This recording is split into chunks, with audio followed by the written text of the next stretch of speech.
नेहा ने वेद को गोद में उठा लिया, प्यार से वेद के गाल को सहलाकर। कितनी बार कहा है मौसी नहीं, सिर्फ नेहा मौसी बनने के लिए मुझे तुम्हारी माँ से रिश्ता रखना होगा, जो इस जन्म में कभी मुमकिन नहीं। पर पापा तो कहते हैं आप और मम्मा फ्रेंड हो, तो मौसी हुई ना मेरी। दादी कहती हैं मॉम की फ्रेंड मौसी होती हैं।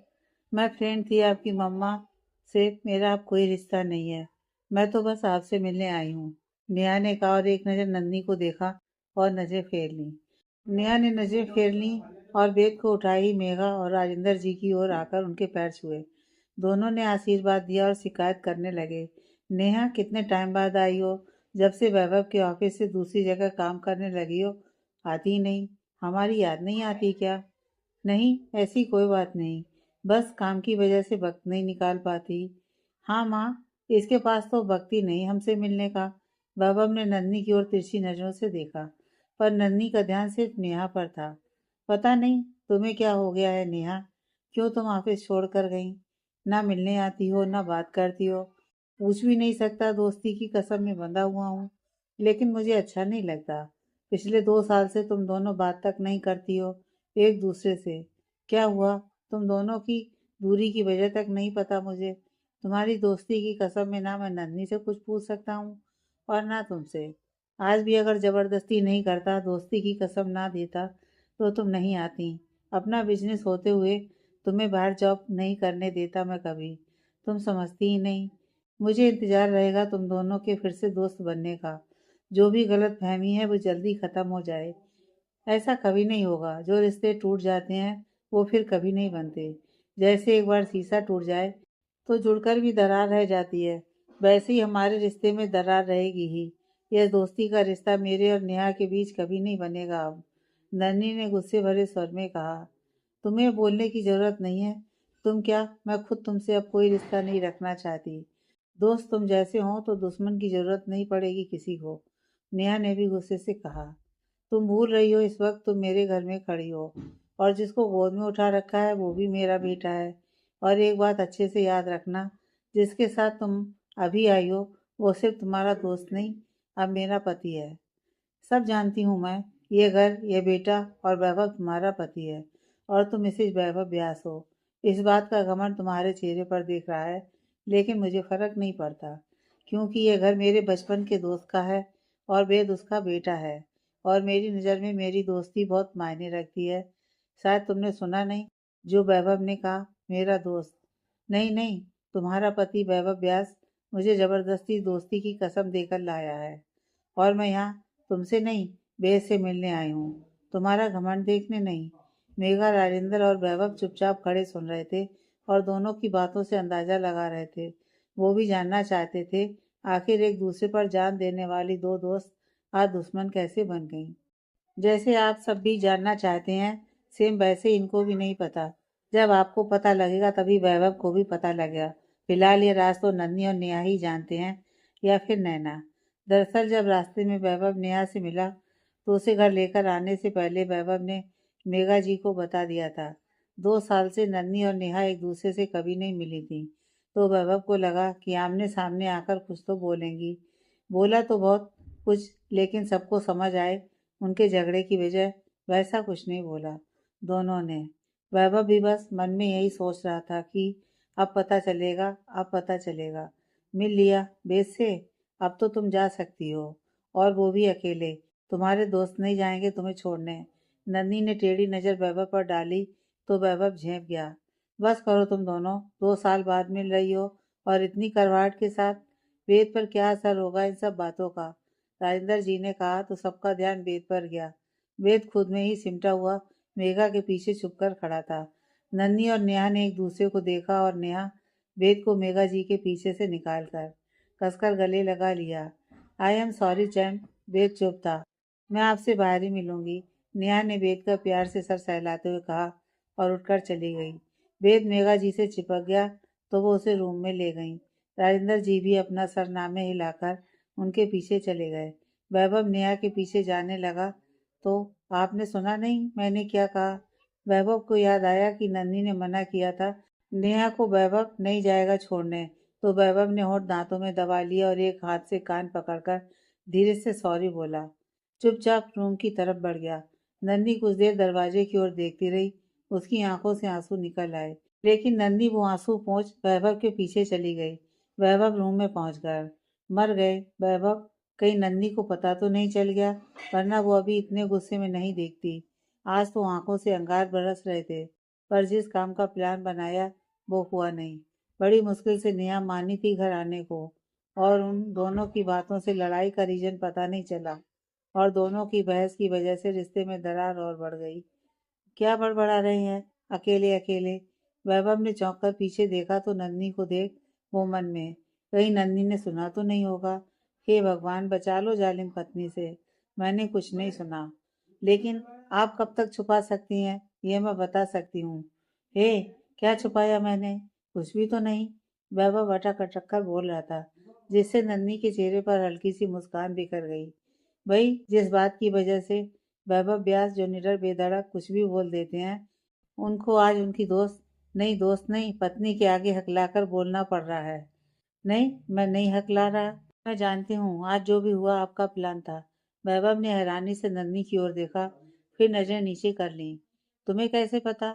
मैंने माँ को बात करते हुए सुन लिया था। जब आपने कॉल किया माँ को, तब मैं बेद को दूध देने गई थी, लेकिन माँ की आवाज़ सुन मैं रुक गई। और जब मॉम डैड होल्ड फ्री होकर आपका प्लान समझ रहे थे, तब मैंने सुन लिया। नन्ही वो, नहीं वैभव, आपका कोई कसूर नहीं है। आप जानना चाहते हो, लेकिन नेहा की कसम कि ना आप नेहा से पूछोगे ना मुझसे, और अगर मैं बताऊं तो आप मुझे रोक दोगे। तो मैं यही कहूंगी वैभव, जो भी हुआ उसके पीछे कुछ ना कुछ अच्छा ही है। हो सकता है एक दिन जब आपको पता चले तो आपको खुशी हो। इसलिए इंतजार कीजिए, वक्त आने पर नेहा ही आपको बता देगी। पर नन्ही, मुझे नहीं लगता ये झगड़ा तुमने दुश्मनी रखने के लिए किया होगा। फिर भी मुझे तकलीफ होती है तुम दोनों को देखकर। मैंने जो किया है सही किया है, बस आप पेशेंस रखिए। वैभव ने नन्ही को फिर सॉरी कहा और हाँ में सिर हिलाकर बाथरूम में चला गया। नन्ही कबर्ड में से कुछ ढूंढ रही थी। वैभव फ्रेश होकर आया तो उसकी नजर नन्ही की कमर पर जा टिकी। नन्ही अपना काम कर रही थी, वैभव उसके पीछे खड़ा था। नन्ही कपड़े लेकर पलट ही रही थी कि वैभव से टकराने की वजह से दोनों गिर गए।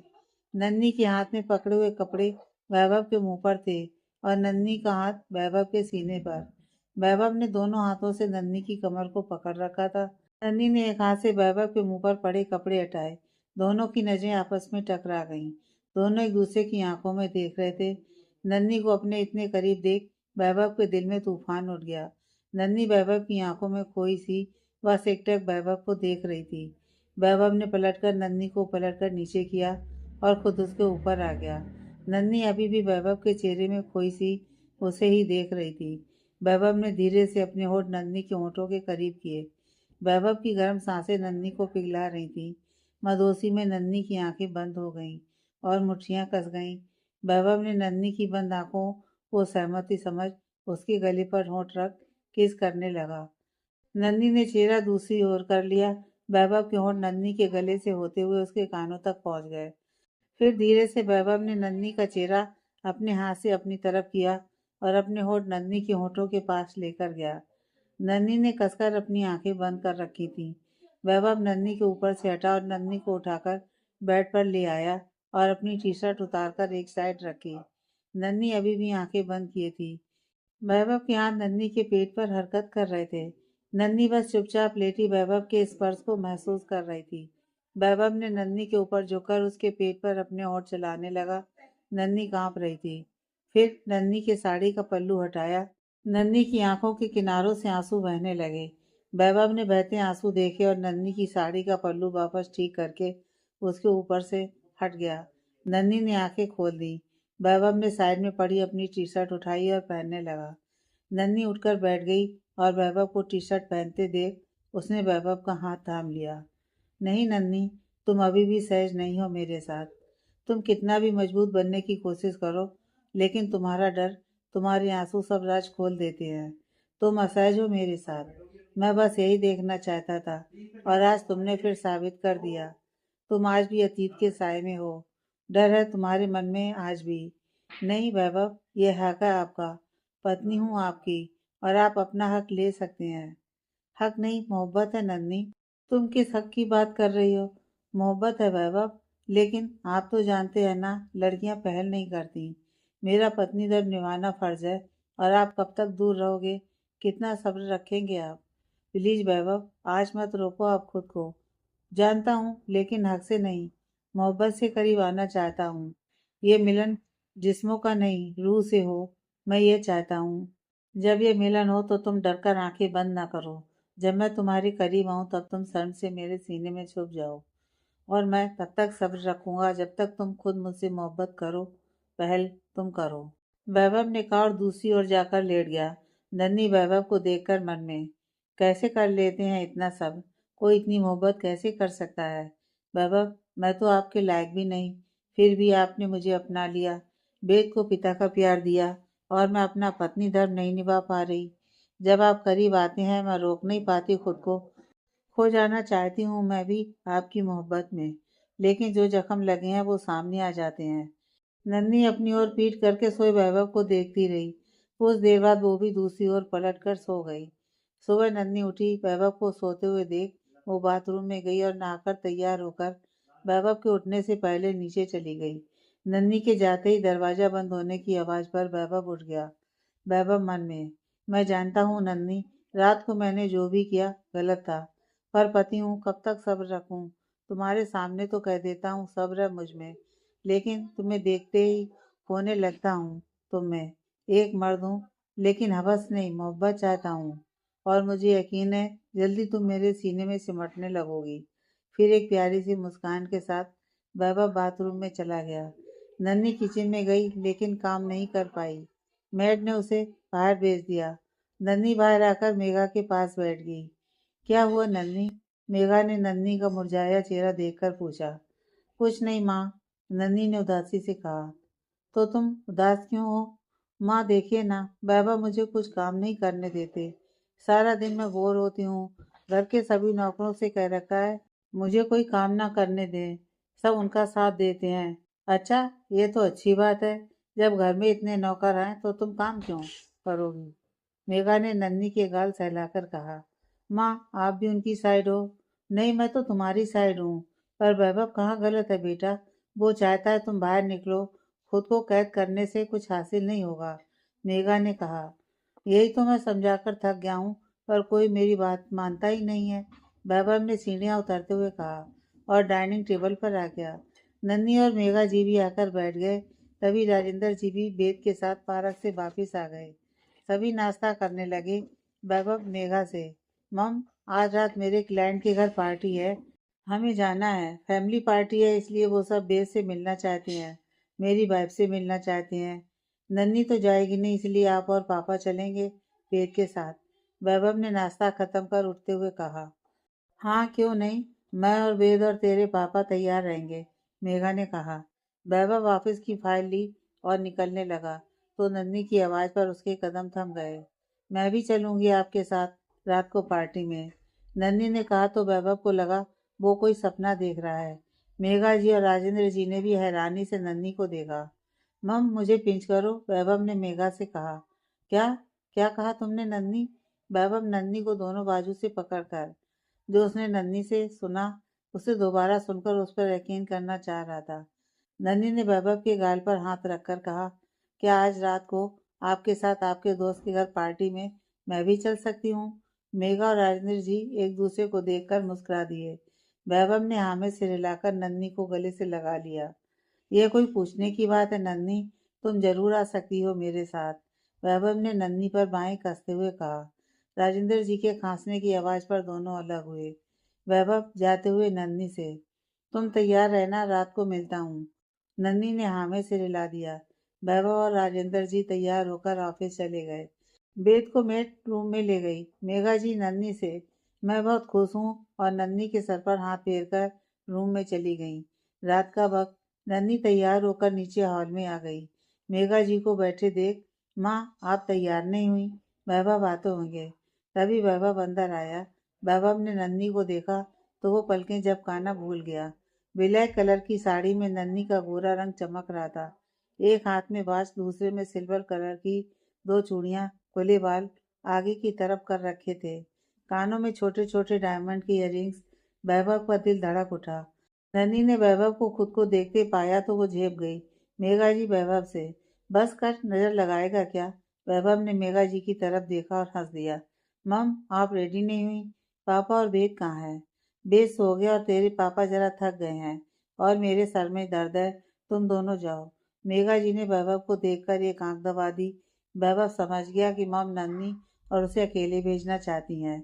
वैभव भी दिल से यही चाहता था, इसलिए वो भी ऊपर से तैयार होकर आया और नन्ही को लेकर बाहर आ गया।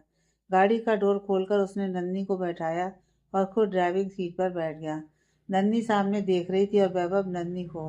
कुछ देर बाद नन्ही ने कहा, चले वैभव। वैभव ने खुद को संभाला और नन्ही को देखकर, बहुत सुंदर लग रही हो आज। थैंक यू, नन्ही ने मुस्कुराहट के साथ कहा और सामने देखने लगी। वैभव गाड़ी चला रहा था, बीच बीच में नन्ही को निहार रहा था। नन्ही हल्की सी मुस्कुराहट के साथ बाहर देख रही थी। थैंक यू, वैभव ने कहा। किस लिए? नन्ही ने वैभव को देखकर कहा।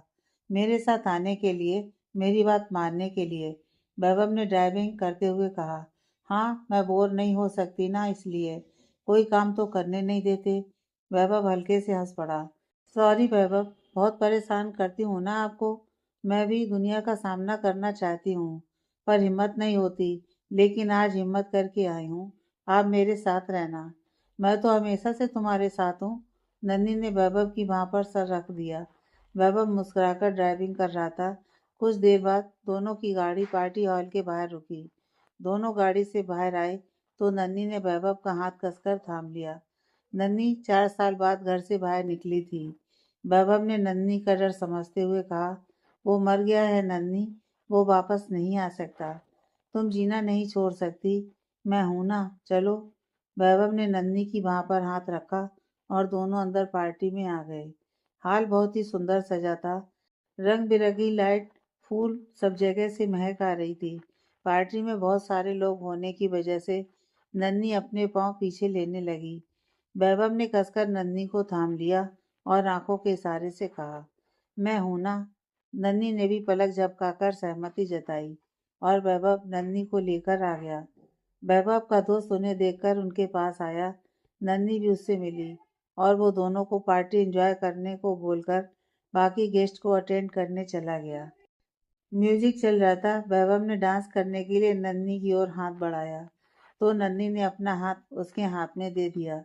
वैभव ने नन्ही का हाथ अपने कंधे पर रखा और अपना एक हाथ नन्ही की कमर पर रख दिया। दोनों एक दूसरे की आंखों में देख डांस करने लगे। थोड़ी देर बाद जब म्यूजिक बंद हुआ तो दोनों ड्रिंक कॉर्नर में आ गए। दोनों ने सॉफ्ट ड्रिंक ली और पीने लगे। तुम्हें अच्छा तो लग रहा है ना? वैभव ने नन्ही से पूछा। जी, अच्छा लग रहा है, नन्ही ने मुस्कुराहट से कहा और ड्रिंक पीने लगी। तभी किसी का धक्का लगने से उसकी ड्रिंक साड़ी पर गिर गई। ओह सॉरी कहकर वो शख्स जिससे नन्ही को धक्का लगा था वो चला गया। नन्ही और वैभव ज्यादा लाइट की वजह से उसका चेहरा देख नहीं पाए। चलो नन्ही, मैं तुम्हें बाथरूम ले चलता हूँ, तुम साड़ी साफ कर लेना, वैभव ने कहा। जी, नन्ही ने कहा। तभी वैभव का दोस्त किसी को लेकर वैभव से मिलने आया। वैभव उनसे बात करने लगा तो नन्ही ने कहा, आप बात करो, मैं खुद चली जाती हूँ। Are you sure? वैभव ने कहा तो नन्ही ने अपनी पलकें झपकाकर हाँ कहा और चली गई। वैभव बात करने लगा। नन्ही बाथरूम में दाग साफ कर रही थी। तभी लाइट ऑफ हो गई। लाइट ऑफ होने की वजह से नन्ही चिल्लाती, तभी किसी ने उसका मुंह दबा दिया। नन्ही की आवाज़ गले में ही रह गई और उसके कानों में किसी के जोर जोर से सांसें लेने की आवाज़ आने लगी। वो शख्स नन्ही की पीठ अपने सीने से लगाए खड़ा था। क्या हुआ, डर गई? आवाज़ सुनकर नन्ही कांप उठी। मुझे नहीं लगता कि तुम भूल गई होगी मुझे। मेरी आवाज़ याद है ना तुम्हें? मेरा छूना, मेरा स्पर्श तो याद होगा। नन्ही का मुंह बंद था लेकिन आंखें बह गई थीं। कब तक बंद रखती तुम खुद को? आखिर एक ना एक दिन तो तुम्हें बाहर तो आना ही था। इतना डर है मेरा? पति हूँ तुम्हारा, वापिस आ गया। देखो, मौत भी दूर नहीं कर पाई मुझे तुमसे। आखिर बचपन की मोहब्बत जो थी दिल से, तुम भूल गई पर मैं नहीं भूला। आ गया हूँ तुम्हें लेने, तुम्हें और मेरे बच्चे को। आ गया है ऋषभ राय अपनी पत्नी के लिए। डर डर कर जीना होगा अब तुम्हें। नहीं छोड़ूंगा मैं उस वैभव को जिसे तुमने अपना पति बना लिया। मेरी पत्नी हो तुम, मेरे बच्चे की माँ हो तुम। उसकी बातें सुन नन्ही बेहोश हो गई थी। काफी देर तक नन्ही वापस नहीं आई तो वैभव नन्ही को ढूंढते हुए बाथरूम की ओर चला आया। कुछ लड़कियों की भीड़ देखकर वैभव बीच में आया तो नन्ही को बेहोश देख उसकी आंखें हैरत से फैल गईं। वैभव ने नन्ही को गोद में उठाया और हॉल के बाहर लाकर गाड़ी में बैक सीट पर लिटाया और घर ले आया। वैभव नन्ही को अंदर लेकर आया और रूम में लेकर जाने लगा। मेघा ने नन्ही को इस हालत में देखा तो वैभव से सवाल किया, क्या हुआ नन्ही को? यह बेहोश कैसे हो गई? वैभव उनको आंखों से इशारा किया और दोनों सीढ़ियों से होते हुए रूम में पहुंचे। वैभव ने नन्ही को बेड पर लिटा दिया और फिर मेघा जी से, मम आप परेशान मत हो। नन्ही बाथरूम में गई थी, पता नहीं कैसे बेहोश हो गई। जब काफी देर तक नहीं आई तो मैं ढूंढने गया तो वो मुझे वहां बेहोशी की हालत में मिली। नन्ही को बेड पर सुलाकर वो डॉक्टर को फोन करने लगा। मेघा जी नन्ही के पास बैठ गई और उसका सर सहलाने लगी। वैभव ने डॉक्टर को आने को कहा और नन्ही का चेहरा देखने लगा। सब मेरी गलती है मम, मैं ही नन्ही को फोर्स करता रहा मेरे साथ बाहर जाने के लिए। मुझे उसे अकेले नहीं जाने देना चाहिए था और आज देखो मेरी वजह से फिर से नन्ही डर गई किसी बात से। दोनों नन्ही के पास बैठे थे। डॉक्टर आए, नन्ही का चेकअप किया और इंजेक्शन देकर चले गए। राजेंद्र जी भी आ गए थे। तभी नन्ही होश में आने लगी तो वैभव ने उसका हाथ थाम लिया। नन्ही ने वैभव को देखा और उसके सीने से लग गई। वैभव के साथ साथ मेघा और राजेंद्र जी भी हैरान थे, पर नन्ही की आंखें बंद थीं। वो किसी डरे हुए मासूम बच्चे की तरह वैभव से चिपक गई थी। राजेंद्र जी और मेघा बेद को लेकर बाहर चले गए। वैभव ने नन्ही के सर पर प्यार से सहलाया और नन्ही को खुद से अलग कर उसके आंसू साफ किए। क्या हुआ नन्ही? वैभव ने पूछा। वो वो जिंदा है वैभव। कौन? कौन जिंदा है? ऋषभ? ये क्या कह रही हो तुम? पागल हो तुम? मैंने आज वहां पार्टी में देखा। देखा नहीं, सुना उसकी आवाज। हाँ, वो उसकी आवाज थी। उसने कहा वो वापिस आ गया है, वो मुझे ले जाएगा। वो बेद को भी ले जाएगा वैभव। नन्ही ने कसकर वैभव की बाहों में खुद को छुपा लिया था। तुम पागल हो गई हो नन्ही। कैसी बहकी सी बातें कर रही हो? मैं जानता हूँ तुम नहीं जाना चाहती कहीं। मैं तुम्हें लेकर गया, आगे से कभी नहीं लेकर जाऊंगा। पर जो तुम बोल रही हो वो नहीं हो सकता। तुम्हें गलत फहमी हुई है, वो नहीं आ सकता। वैभव ने नन्ही को उससे दूर कर उसकी आंखों में देखकर कहा। नहीं वैभव, आपकी कसम, मेरा वहम नहीं था। वो जिंदा है, वो मुझे ले जाएगा। मैं नहीं जाऊंगी, मुझे नहीं जाना। वो मेरे साथ फिर से। नहीं नहीं, मुझे बचा लो वैभव। वो फिर से मेरे साथ वही सब करेगा। बहुत बहुत दर्द होता है वैभव। मैं मर जाऊंगी वैभव, मुझे बचा लो। नन्ही जमीन पर बैठकर सर घुटनों में छुपाकर रोने लगी। वैभव उसे सीने से लगाकर, नहीं नन्ही, वो कुछ नहीं कर सकता। तुम मेरी हो, मेरी पत्नी। मैं किसी को तुम्हें दर्द नहीं देने दूंगा। मेरे होते हुए तुम्हें कोई तकलीफ, कोई दर्द छू भी नहीं सकता। वो मर चुका है नन्ही, हमारी आंखों के सामने मर चुका है वो। मैं हूं ना, कुछ नहीं होगा। वैभव ने नन्ही को सीने से लगाए रखा। नन्ही नींद के आगोश में थी। वैभव नन्ही को उठाया और बेड पर लेटा दिया और खुद भी उसके पास लेट गया। वैभव की आंखों के आगे अतीत घूमने लगा। 5 साल पहले नन्ही के होश में आते ही वो पागलों की तरह चीखने लगी। वैभव और नेहा उसके पास बैठे थे। 20 दिन बाद नन्ही को होश आने से दोनों खुश थे, पर नन्ही को चीखते देख हैरान भी थे। वैभव नन्ही के पास जाने लगा तो नन्ही ने पास पड़ा जग वैभव की ओर फेंक दिया, जिससे वैभव को सर पर चोट लगी। फिर भी वैभव ने नन्ही को बाहों में कस लिया, जिससे नन्ही खुद को चोट न पहुंचा सके। दूर रहो, छोड़ो मुझे, मेरे पास मत आओ, मुझे दर्द होता है, छोड़ो मुझे। नन्ही बस यही बातें दोहरा रही थी। वैभव ने नेहा से कहा और नेहा ने पास आकर नन्ही को प्यार से देखा और उसे शांत करने की कोशिश करने लगी। सुनो नन्ही, मैं नेहा तुम्हारी दोस्त। ये वैभव, हम तुम्हारे दोस्त हैं। नन्ही ने एक नज़र नेहा को देखा तो शांत हो गई। वैभव ने नन्ही को पीछे से कसकर पकड़ा था। नेहा ने नन्ही को शांत देखा तो उसको बैठाया। नन्ही बेड पर बैठ गई। वैभव ने उसे छोड़ दिया। नन्ही ने पीछे मुड़कर वैभव को देखा तो उठकर उसके सीने से लग गई। वैभव की आंखों से आंसू निकलने लगे। वैभव को रोता देख नन्ही उससे दूर हुई और उसके चेहरे पर चोट से बहते खून को देखने लगी। उसने वैभव की चोट पर अपना दुपट्टा रखा और खून साफ किया। वैभव और नेहा के चेहरे पर मुस्कान आ गई, मगर नन्ही तभी जमीन पर बैठ गई और रोने लगी। नहीं नन्ही, तुम कमजोर नहीं पड़ सकती। कितने ही दिन से तुम्हारे होश में आने का इंतजार कर रहा हूँ। सब खत्म हो गया वैभव। उन्होंने मेरे साथ, मेरे पति ने मेरे साथ। बोलते वक्त नन्ही के होंठ कांप रहे थे। नेहा ने नन्ही को उठाया और बेड पर बैठाकर उसका चेहरा साफ किया। तुम्हें लड़ना है नन्ही, अपने लिए। अगर तुम कमजोर पड़ी तो तुम हार जाओगी। इस बार तुम्हें जीतना है। नन्ही ने पलकें उठाकर नेहा को देखा और उसके गले लग गई। नन्ही धीरे धीरे ठीक हो रही थी, पर वो खामोश ही रहती थी, जैसे चुपचाप बोझिल आंखों से। नेहा और वैभव हर पल उसके साथ रहते, नन्ही को नॉर्मल करने की कोशिश करते, पर नन्ही अपने साथ हुए हादसे को भूल नहीं पा रही थी। वो रात में उठकर रोने लगती, नींद में डर जाती। 2 महीने बीत चुके थे। एक दिन नन्ही चक्कर आने की वजह से बेहोश हो गई। उस वक्त वैभव घर पर नहीं था। नेहा और मेघा घर पर थे। नेहा ने डॉक्टर को बुलाया। डॉक्टर ने चेकअप करने के बाद मेघा जी से कहा, नन्ही माँ बनने वाली है। नेहा और मेघा जी हैरान थी। बाहर खड़े वैभव ने सुना तो उसकी आंखें आंसुओं से भर गईं। वो अंदर आया और नन्ही के सर पर हाथ रख सहलाने लगा। डॉक्टर चली गई। नेहा और मेघा जी नन्ही के पास बैठ गईं। थोड़ी देर बाद नन्ही को होश आया। जब नन्ही को पता चला कि वो माँ बनने वाली है, नहीं, ये नहीं हो सकता, मुझे नहीं चाहिए ये बच्चा। नन्ही जोर जोर से अपने पेट पर हाथ मारकर चिल्लाने लगी। रुको नन्ही, क्या कर रही हो तुम? इन सब में इस मासूम का क्या कसूर, जो अभी इस दुनिया में भी नहीं आया? तुम उसे क्यों चोट पहुंचा रही हो? वैभव ने नन्ही को रोकते हुए कहा। क्या यह सच है, मैं पापा बनने वाला हूँ?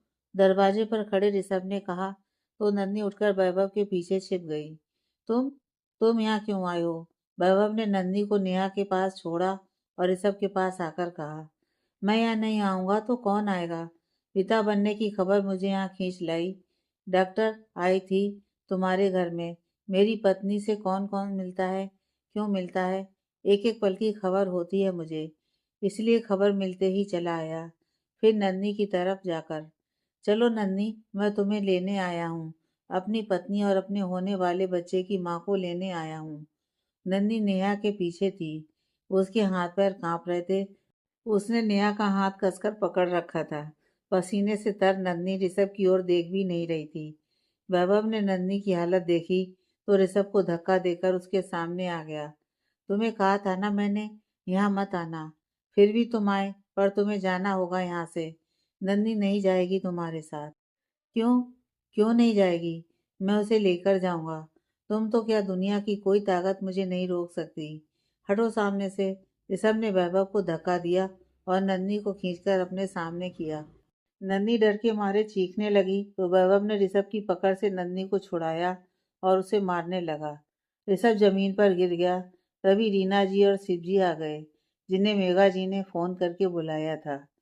शिव जी ऋषभ को उठाकर, तुम क्यों ये सब कर रहे हो? इतनी मुश्किल से वो लड़की ठीक हुई है, तुम फिर से? पत्नी है वो मेरी, इस तरह किसी पराये मर्द के घर कब तक रहेगी? मानता हूँ गलत किया मैंने, अब माफी मांग रहा हूँ। माफ करे और चले मेरे साथ, वरना मैं कानून का रास्ता अपना सकता हूँ। रीना जी नन्ही के पास जाकर, चलो बेटा घर चलो। नन्ही भरी आंखों से रीना जी को देखने लगी। नहीं, मैं नहीं जाना चाहती। नन्ही ने हिम्मत कर आगे आकर कहा, मेरा कोई रिश्ता नहीं इनके साथ, मुझे नहीं जाना। मुझे तलाक चाहिए ऋषभ जी से। नन्ही ने रीना जी से कहा, यह कभी नहीं होगा। मैं तुम्हें तलाक नहीं दूंगा। तुम्हें मेरे साथ जाना होगा। प्यार करता हूँ तुमसे, नहीं रह सकता तुम्हारे बिना। प्यार और आप? नन्ही ने सारी हिम्मत जुटाकर ऋषभ की आंखों में आंखें डालकर नन्ही ने भारी आवाज में कहा, आप प्यार का नाम मत लो तो अच्छा है। इससे अच्छा तो आप नफरत ही करते तो मुझे कोई गम नहीं होता। शर्म आती है मुझे खुद पर। मैंने कभी आपसे प्यार किया? बचपन से आपका इंतजार किया, जिसके आप काबिल नहीं थे। मेरा रेप किया आपने, अपनी पत्नी का रेप, और आज कहते हैं प्यार करते हो। घिन आती है मुझे आप पर, घिन। मैं कभी नहीं आऊंगी आपके साथ। मर जाऊंगी, मार दूंगी इस बच्चे को भी, पर आपके साथ कभी नहीं जाऊंगी। नन्ही की आवाज़ तेज हो चली थी। वैभव ने रीना जी और शिव जी से कहा जाने को। ऋषभ ने एक बार नन्ही को गुस्से भरी नज़र से देखा और बिना कुछ कहे चला गया। शिव और रीना जी भी चले गए। नन्ही नेहा के साथ बैठी रो रही थी। दूसरी ओर ऋषभ एक सुनसान जगह पर शराब की बोतल लिए कार की बोनट पर बैठा था। उसके आसपास खाली बोतलें पड़ी थीं। नहीं नन्ही, मैं तुम्हें ऐसे नहीं जाने दूंगा। मेरा हक है तुम पर, शादी की है तुमसे, और अब तो तुम मेरे बच्चे की माँ भी बनने वाली हो। मैं तुम्हें मेरे बच्चे को मुझसे दूर नहीं करने दूंगा। नहीं, ऋषभ ने चीख कर कहा। राधिका बेटा, यहाँ अकेली क्यों खड़ी हो? चलो रात बहुत हो गई है, सो जाओ, मिस्टर साय ने कहा। जी पापा, बस जा ही रही हूँ, राधिका ने कहा और खिड़की बंद कर दी। तुम्हें तो खुश होना चाहिए, कल सारी जायदाद तुम्हारे नाम हो जाएगी और हम कल तुम्हें तलाक भी दे देगा। फिर तुम आजाद हो। यही तो चाहती थी तुम। फिर भी तुम खुश नहीं हो। मुझे तो लगा था आज तुम अपने फ्रेंड्स के साथ पार्टी करोगी। पापा आप, हाँ, कोई कसर नहीं छोड़ी तुमने अहम को दर्द देने में। 2 महीने से तुम यहाँ हो, एक बार भी तुमने कोशिश नहीं की माफी मांगने की। वो तो सिर्फ तुमसे प्यार करता था, और तुम एक ऐसे इंसान के लिए इस हद तक गई जिसे पति की मर्यादा भी नहीं मालूम। और हम जिसने तुम्हारे अलावा कभी कुछ ना चाहा, उसे हमेशा तुमसे नफरत मिली। वो चाहता तो सब अपने नाम करा लेता, 1 रुपया भी तुम्हें ना देता, लेकिन उसने वही किया जो तूने कहा। और देखो, कल वो सब कुछ छोड़कर जा रहा है, यहाँ से दूर। अब तो तुम खुश हो। पापा, मैं नहीं जानती क्या गलत क्या सही। मुझे जो चाहिए था मिल रहा है, मैं खुश हूँ। लग तो नहीं रही। राधिका हैरानी से साहय जी को देखने लगी। आराम से दिल से सोचो, तुम्हें सच में क्या चाहिए, खुद ब खुद जवाब मिल जाएगा, सहाय जी ने कहा और चले गए। राधिका गहरी सोच में डूब गई। पता नहीं कब हमारे बच्चे की जिंदगी में खुशियां आएंगी। रीना जी हाल में बैठी साधना जी से कह रही थी। शिव जी, हमारे बच्चे रिश्तों का मतलब ही नहीं समझते। क्या जरूरत थी ऋषभ को वहां जाने की, उस लड़की की तकलीफ और बढ़ाने की। जितना गलत किया है उसने, उसकी माफी उसे नन्ही से कभी नहीं मिलेगी। मैं भी चाहता हूँ नन्ही वापिस आ जाए, लेकिन तब जब ऋषभ को अपने किए का पछतावा हो। तब नहीं, जब वो अभी भी उस पर पत्नी होने का हक जता रहा है। पति वाली कौन सी जिम्मेदारी निभाई है उसने? आप सब मेरे मामलों में ना ही बोले तो अच्छा है, बाहर से आते हुए ऋषभ ने कहा। तुम फिर से शराब पी कर आए हो? तुम्हें जरा भी शर्म है? शिवजी ने कहा। नहीं है शर्म। आप क्यों गए थे वहां? मैं खुद लेकर आऊंगा उसे। आप में से किसी को कोई जरूरत नहीं है वहां जाने की। कोसता हूँ मैं उस दिन को जब मैंने तुम जैसे हैवान की शादी उस मासूम लड़की से करवा दी थी। ऋषभ नशे में झूलता हुआ उनके पास आकर। अब तो करवा दी ना, अब मैं उसे अपने पास जरूर लेकर आऊंगा, इसके लिए मुझे कुछ भी करना पड़े, ऋषभ ने कहा और रूम में चला गया। साधना, रीना जी और शिव जी परेशानी से बैठ गए। अहम रूम में बैठा राधिका की तस्वीर हाथ में लिए निहार रहा था। क्या कभी तुमने मुझसे प्यार नहीं किया? मैं ही पागल था जो हर पल यही सोचता रहा, एक दिन तुम्हें भी मुझसे प्यार हो जाएगा। पर तुम हमेशा भाई को चाहती रही। उनके लिए तुम किस हद तक गई, फिर भी मैं तुम्हें चाहता हूँ। पता है मुझे, कल हम हमेशा के लिए अलग हो जाएंगे। दूर जाकर भी कभी मेरी चाहत कम नहीं होगी। अहम ने तस्वीर को चूम लिया। परम जी, आप बात करो ना अहम भाई से, साधना ने परम को कोट पहनाते हुए कहा। मैं क्या कहूँ, कोई बात सुनने को तैयार ही नहीं। सब अपनी जिद पर अड़े हैं। ऋषभ भाई ने इतना गलत किया और अब फिर से नन्ही को परेशान कर रहे हैं। वो नहीं आना चाहती फिर भी। परम जी, कोई भी लड़की ये सहन नहीं कर सकती कि उसका पति उसकी इज्जत को रौंद दे। इस बात में नन्ही के साथ हूँ मैं। उसे ऋषभ भाई से दूर ही रहना चाहिए। पर अहम और राधिका, उनको क्या हो गया? राधिका ने भी गलती की है, पर राधिका को पछतावा है इस बात का। और अहम भाई को राधिका से अलग नहीं होना चाहिए। तो क्या करे अहम, जब राधिका इस रिश्ते को अभी नहीं अपनाना चाहती, तो कब तक कोशिश करे? सिर्फ अहम ही करता रहे। इस तरह उनका रिश्ता कभी पूर्ण नहीं हो सकता। उन्हें अलग हो जाना चाहिए, परम ने कहा। परम जी, साधना ने उसकी आंखों में देखते हुए कहा। हाँ साधना, उन सबको रिश्तों को समझने की समझ नहीं है। हमें उन्हें उनके हाल पर छोड़ देना चाहिए। मेरे या तुम्हारे समझाने से वो नहीं समझेंगे। नन्ही ऋषभ अहम राधिका को एक जबरदस्ती के रिश्ते में बांध दिया गया था, इसलिए ये मोड़ आया उनकी जिंदगी में। अब अपने फैसले उन्हें खुद लेने देने चाहिए। जो भी होगा अब ठीक ही होगा। तुम परेशान मत रहो। परम ने साधना को सीने से लगाकर कहा। सुबह सब कोर्ट पहुंचे। आज अहम और राधिका के तलाक का फैसला होना था। एक तरफ अहम गाड़ी से उतरा तो दूसरी गाड़ी से राधिका। दोनों बिना एक दूसरे को देखे वकील के ऑफिस की ओर बढ़ गए। सहाय जी ने शिवजी और रीना जी को देखा तो सबकी आंखों में मायूसी के अलावा कुछ नहीं था। सहाय जी, शिवजी, रीना जी, साधना, परम सब ऑफिस में आ गए। वकील ने इन्हें एक बार फिर से सोचने का कहा तो अहम ने कहा, मेरे पास ज़्यादा टाइम नहीं है सर। मेरी फ्लाइट है और ज़्यादा लंबे चौड़े रास्ते से ना गुजरकर मैंने आपसी सहमति से तलाक का फैसला इसलिए लिया है कि मुझे जल्द से जल्द तलाक चाहिए। 2 महीने बहुत होते हैं सोचने के लिए, और मेरी पत्नी राधिका राय तो कभी इस रिश्ते को अपना ही नहीं पाई, तो उनकी ओर से एक बार विचार करना तो बनता ही नहीं। और मैं अगले 1 मिनट से पहले तलाक के पेपर पर साइन करके इनको आज़ाद करना चाहता हूँ। तो पेपर लाइए, अहम ने कहा। तो राधिका उसके चेहरे को देखने लगी, पर अहम की नज़रें सामने थीं। राधिका को अहम का उसकी तरफ एक बार भी न देखना खल रहा था। आज से पहले उसने अहम की आंखों में अपने लिए सिर्फ मोहब्बत देखी थी, और आज उसी अहम की आंखें बिना किसी भाव के थीं। उसके सीने में टीस उठी। राधिका अहम का चेहरा देख रही थी।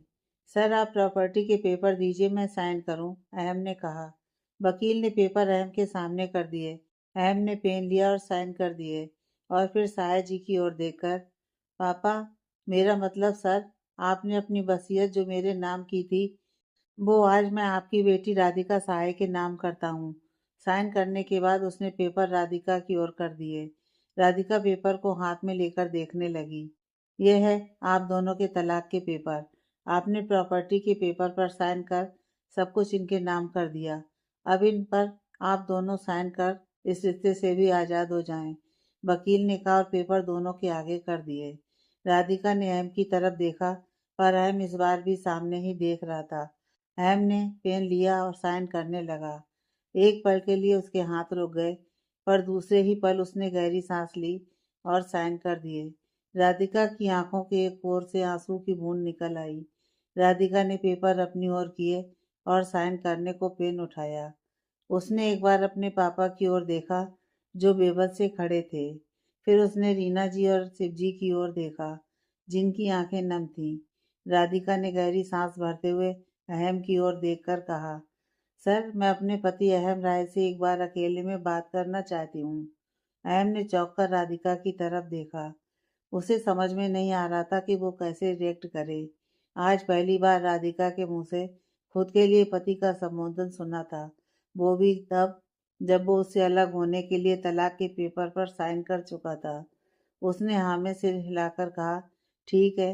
वकील ने कहा, आप दोनों सामने वाले रूम में जाकर बात कर सकते हैं। राधिका उठकर वहां से दूसरे कमरे में आ गई। अहम भी उसके पीछे आ गया। सबने एक दूसरे को सवालिया नजरों से देखा और कंधे उचका दिए। राधिका और अहम रूम में चेयर पर बैठे थे। राधिका को चुप देखकर अहम ने पहल की। क्या बात करना चाहती हो तुम?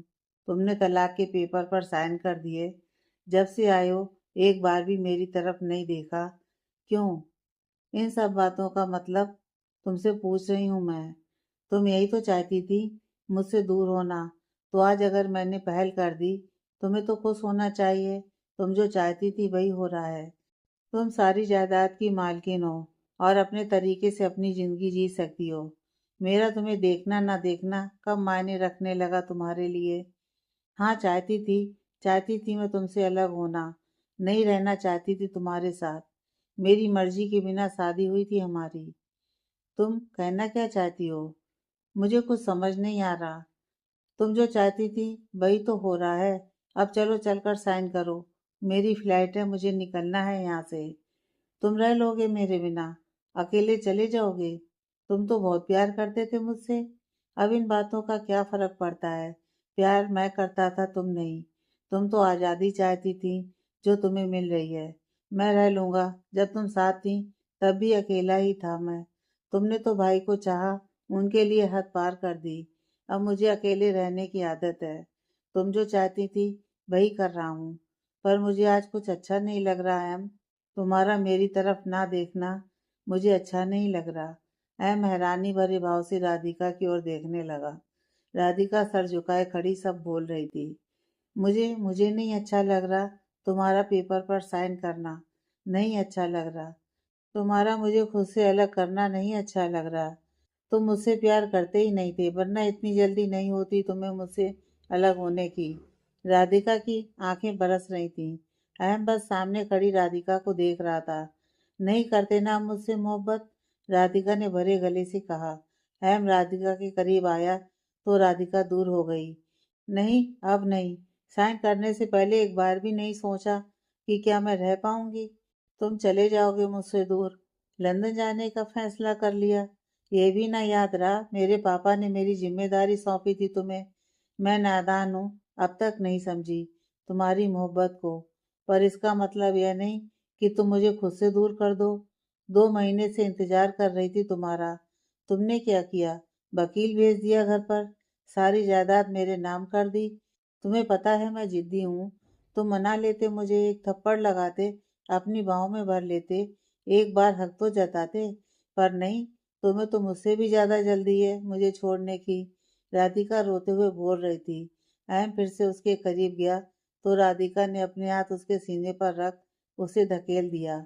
नहीं, जाओ। तुमने साइन कर दिए ना, अलग कर दिया ना मुझे। अब पास मत आओ। नहीं हो तुम मेरे पति, दूर रहो मुझसे। पर तुमने तो साइन नहीं किए ना अभी। तुम तो मेरी पत्नी हो ना अभी भी। अहम फिर से उसके पास आया। नहीं, मैं भी जाकर अभी साइन कर देती हूँ। तुम्हें भी आज़ाद कर देती हूँ।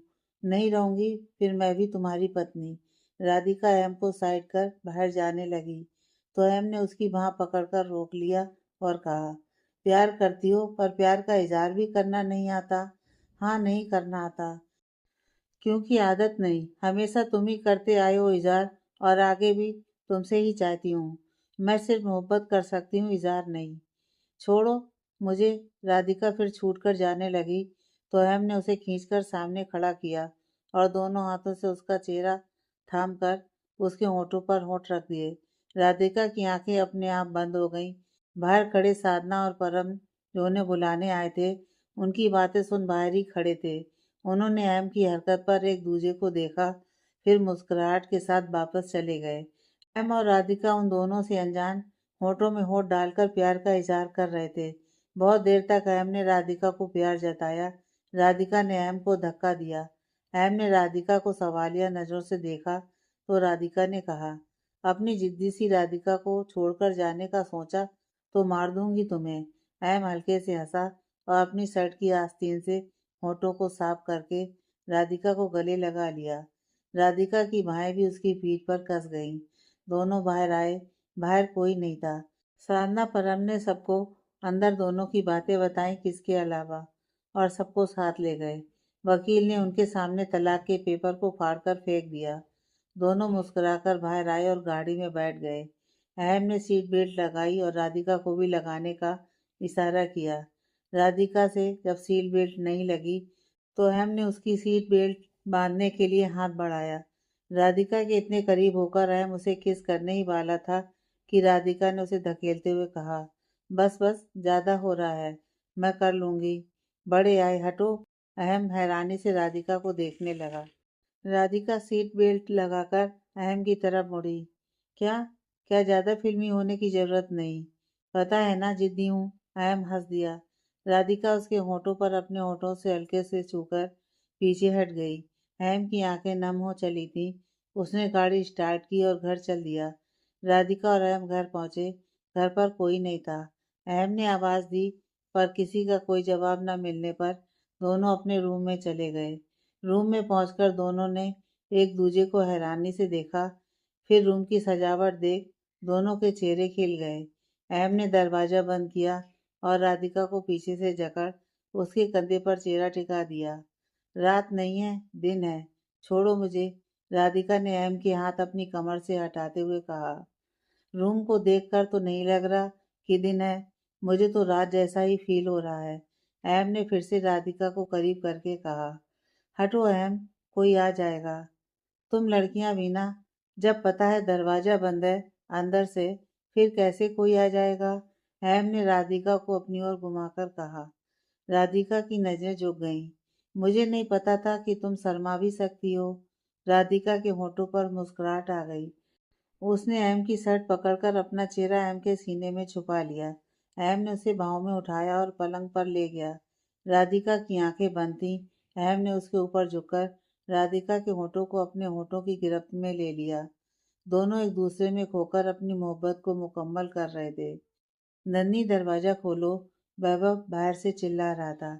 नेहा और मेघा जी उसकी आवाज सुनी तो वो भी ऊपर आ गईं। मेघा जी वैभव से, क्या हुआ? नन्ही ने दरवाजा क्यों बंद कर रखा है? पता नहीं माँ, आप कहो ना उसे दरवाजा खोले। नेहा पीछे से आवाज देते हुए, दरवाजा खोलो नन्ही, बात करो हमसे। पर नन्ही ने दरवाजा नहीं खोला तो नेहा और वैभव ने मेघा जी को पीछे होने को कहा और दरवाजे को धक्का लगाने लगे। दरवाजे का लॉक टूटकर खुल गया। अंदर देखा तो नन्ही को देख सबकी आंखें हैरानी से बड़ी हो गईं। अंदर नन्ही खून से लथपथ जमीन पर पड़ी थी। वैभव नन्ही की ओर भागा और उसको देखने लगा। नन्ही ने अपनी कलाई काट ली थी। फर्श पर खून था। नन्ही बेहोश पड़ी थी। वैभव ने उसे बाहों में उठाया और बाहर की ओर भागा। नेहा ने मेघा जी को घर पर रहने को कहा पर वो नहीं मानी, तो नेहा उनको भी साथ लेकर वैभव के पीछे भागी। मेघा जी पिछली सीट पर बैठी तो वैभव ने नन्ही को उनके पास लेटाकर नन्ही का सिर मेघा जी की गोद में रखा। नेहा आगे बैठ गई वैभव के साथ। वैभव ने गाड़ी हॉस्पिटल की ओर बढ़ा दी। हॉस्पिटल में सब परेशान से बैठे थे। डॉक्टर ने बाहर आकर बताया नन्ही ठीक है, खतरे से बाहर है, पर ब्लड लॉस की वजह से कमजोरी है, खास ध्यान रखना होगा, थोड़ी देर में होश आ जाएगा, कहकर डॉक्टर चले गए। वैभव ने मेघा और नेहा को घर पर जाने को कहा पर वो जिद कर बैठी थी। नन्ही को जब तक होश नहीं आता वो दोनों उसे मिल नहीं लेती तब तक घर नहीं जाएंगी, इसलिए वैभव ने कुछ नहीं कहा। सब नन्ही के होश में आने का इंतजार करने लगे। 5 घंटे के बाद नन्ही को होश आया। नर्स ने बाहर आकर बताया तो सबको बारी बारी मिलने को कहा और किसी एक को रूम में रहने की इजाज़त दी। सब नन्ही से मिले। किसी ने भी नन्ही से ज़्यादा बात नहीं की। हाल पूछा बस, और कुछ नहीं कहा। किसी बात का जिक्र नहीं किया। वैभव भी शांत था। नन्ही को यही बात खाई जा रही थी कि उसके इतने बड़े गलत कदम पर सब चुप हैं। यहाँ तक कि वैभव भी कुछ नहीं बोल रहा। नाराज हैं सब, वो मन ही मन सोचकर परेशान हो रही थी। मेघा जी और नेहा को वैभव ने घर भेज दिया ताकि वो घर जाकर आराम करें और नन्ही के लिए कुछ खाने का बना लाएं, और खुद हॉस्पिटल के रूम में पड़े सोफे पर बैठ गया। नन्ही उसे देखती रही पर वैभव सर झुकाकर बैठा रहा। कुछ देर बाद उसकी आंख लग गई। नन्ही वैभव को देख रही थी। सोते हुए भी वैभव के चेहरे पर परेशानी के भाव साफ नजर आ रहे थे। नेहा ने दरवाजे पर नॉक किया। किसी की आवाज न आने पर उसने दरवाजा खोला तो वैभव को सोफे पर सोते देख वो नन्ही की ओर आई। नन्ही वैभव के चेहरे में खो गई थी। नेहा के आने का उसे आवाज भी नहीं हुआ। नेहा ने नन्ही के कंधे को टच किया तो नन्ही ने चौंक कर देखा। नेहा को देख उसके चेहरे पर सुकून आ गया। नेहा ने नन्ही को सूप दिया और खुद जाकर वैभव के पास बैठ गई। नन्ही समझ चुकी थी सब नाराज हैं। नन्ही को अपनी गलती का एहसास था पर अभी वो माफी भी नहीं मांग सकती थी। ऊपर से उसे भूख का एहसास भी हो रहा था तो उसने सूप पीने के लिए चम्मच उठाया तो उसके हाथ से चम्मच नीचे गिर गया। आवाज से वैभव की नींद खुल गई। वो उठा और नन्ही को सूप पिलाने लगा। तभी वैभव को राजेंद्र जी का कॉल आया। उन्हें नन्ही के बारे में पता लगा मेघा से, तो वो परेशान हो उठे। शहर से बाहर होने की वजह से वो आ नहीं सकते थे, इसलिए मेघा से पता चलते ही उन्होंने फ़ोन किया। वैभव साइड में जाकर उनको बताने लगा। नन्ही ने मासूमियत के साथ नेहा को देखा तो नेहा आकर उसे सूप पिलाने लगी। वैभव राजेंद्र जी से बात करने के बाद उनके पास आकर रुक गया। सूप खत्म होते ही नेहा उठने लगी तो नन्ही ने उसका हाथ पकड़ लिया। जैसे ही नेहा ने मुड़कर देखा तो नन्ही को दोनों कान पकड़े हुए पाया। नेहा वापस जाने लगी तो नन्ही की आवाज़ से रुक गई। माफ़ नहीं करोगी मुझे, अपनी बहन को? नेहा पलट कर, क्यों क्यों करूँ माफ़? किस बात के लिए? प्लीज़ नेहा। नहीं नन्ही, तुम्हें अपनी जान की परवाह नहीं, पर हमें है उस बच्चे की परवाह जो तुम्हारी कोख में है।